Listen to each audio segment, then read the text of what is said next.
नमस्कार दोस्तों, हमारे YouTube चैनल में आपका स्वागत है। तो दोस्तों हमने देखा कि कल हमने हड़प्पा सभ्यता के बारे में पढ़ा था कि कैसे वो हड़प्पा सभ्यता हमारे हरियाणा से संबंधित है।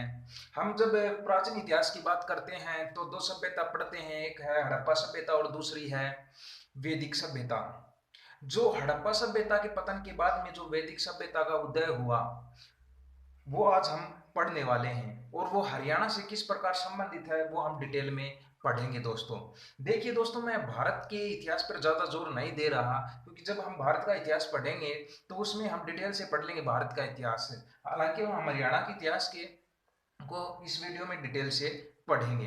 दोस्तों, जब हम हड़प्पा सभ्यता की बात करते हैं तो हड़प्पा सभ्यता का जो 1700 से 1600 तक आते आते क्या हो गया था, पतन हो गया था। इसके पीछे काफी कारण बताए जाते हैं, जैसे बाढ़ बताया जाता है कि भूखमरी फैल गई थी उसके कारण, भूकंप के कारण, या फिर सिंधु घाटी नदी के कारण जिसने उसने अपना रास्ता बदल लिया था उसके कारण यहाँ पर ये जो हड़प्पा सभ्यता थी उसका पतन हो गया था, खत्म हो गई थी। काफी कारण अलग अलग विद्वानों द्वारा अलग अलग कारण बताए गए हैं। और इस हड़प्पा सभ्यता के खत्म होने के बाद में जो दूसरी सभ्यता थी वो कौन सी थी, वैदिक सभ्यता, जो हड़प्पा सभ्यता के बाद में उदय हुआ। तो दोस्तों हम आज पढ़ने वाले हैं वैदिक सभ्यता के बारे में। प्राचीन इतिहास में क्या पढ़ेंगे हम, वैदिक सभ्यता के बारे में।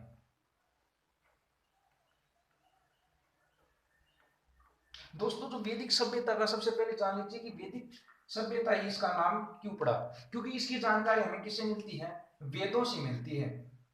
किससे मिलती है दोस्तों, वेदों से मिलती है, इसलिए इसकी का नाम क्या रख दिया, वैदिक सभ्यता रख दिया।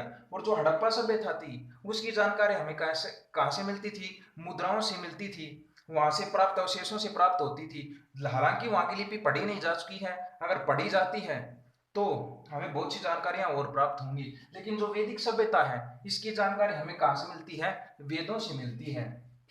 दोस्तों, जो ये वैदिक सभ्यता है जिसे हम आर्य संस्कृति या आर्य सभ्यता भी कहते हैं, हाँ दोस्तों ये वही संस्कृति है जिसे हम आर्य सभ्यता कहते हैं, आर्य सभ्यता या संस्कृति।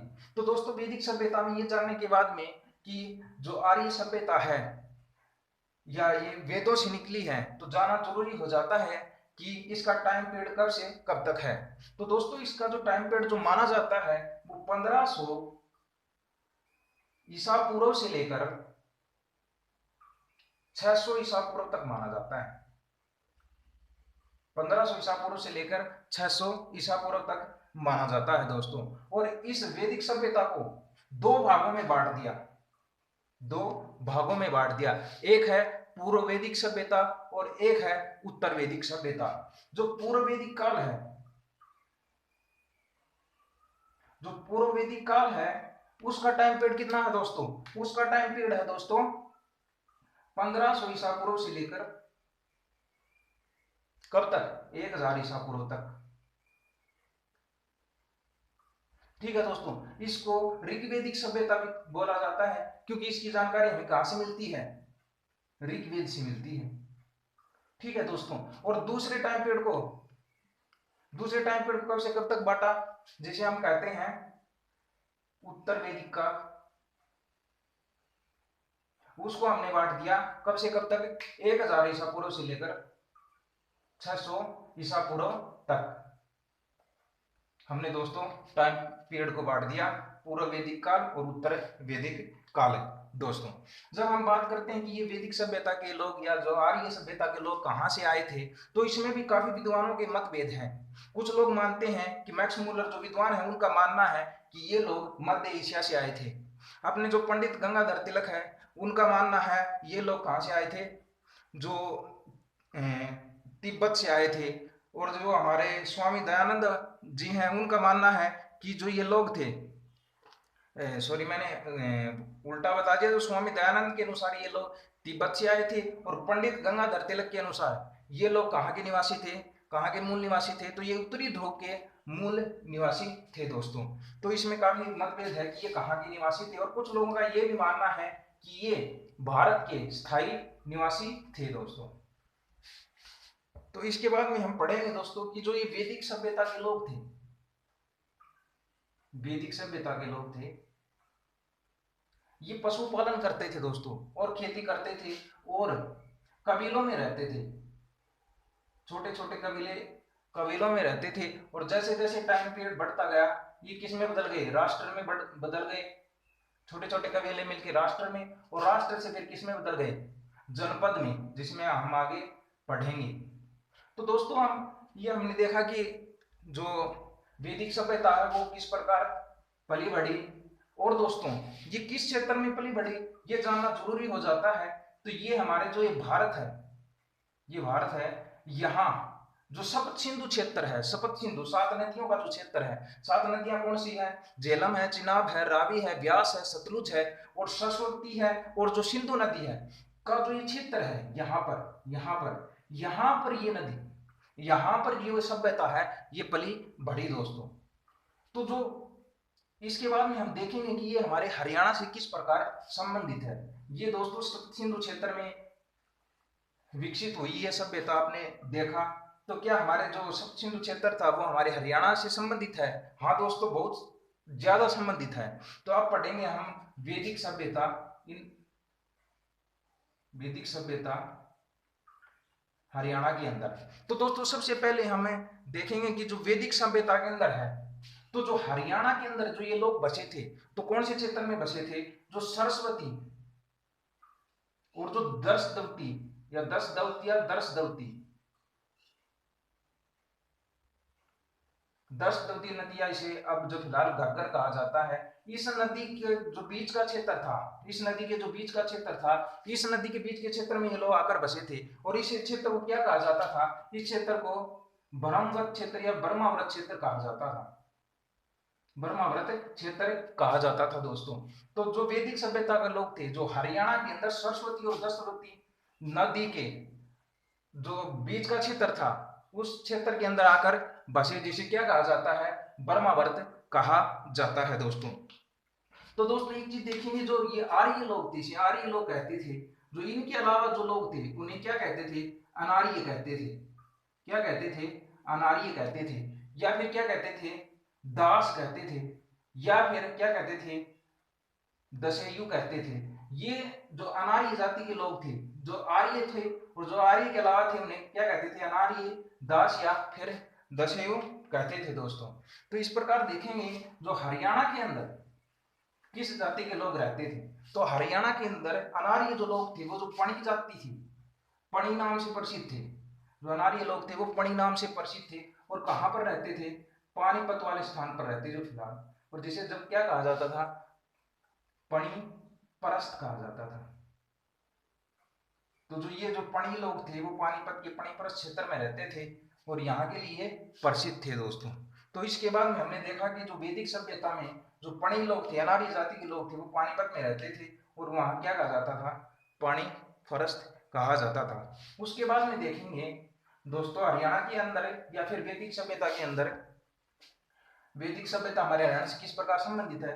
तो वैदिक सभ्यता के अंदर एक राजा हुआ मनु, पूरा नाम है मनु वेवस्वत।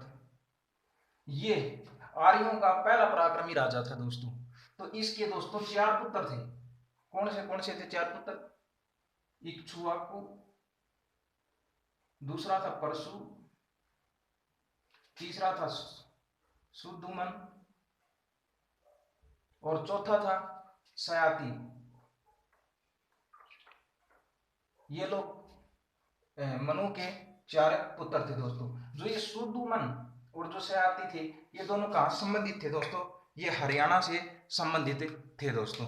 जब हम बात करते हैं कि कहाँ से संबंधित थी, तो जो सुदुमन था और जो सयाति था, ये दोनों हरियाणा से डायरेक्ट रूप से जुड़े हुए थे कि शासन करते थे दोस्तों।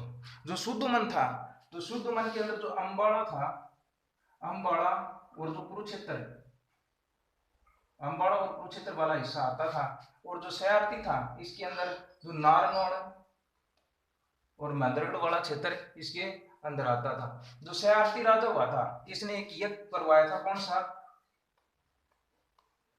अश्वमेघ, अश्वमेघ यज्ञ करवाया था। तो अश्वमेघ यज्ञ के अंदर क्या, एक पुरोहित को बुलाते थे, किस पुरोहित को बुलाते थे, या ब्राह्मण को बुलाते थे, जो यज्ञ को संपन्न करवाता था। तो इसमें पता चलता है कि जो हमारे च्वन ऋषि थे, च्वन ऋषि थे, जिसका संबंध कहाँ से माना जाता है? नारनौल से माना जाता है, डोसी नामक स्थान से। इन्होंने इस अश्वमेध को पूरा करवाया था या फिर अश्वमेध में शामिल हुए थे दोस्तों। तो इसके बाद में और चीज देखेंगे कि जो वैदिक सभ्यता से हरियाणा में क्या क्या चीजें और संबंधित हैं दोस्तों।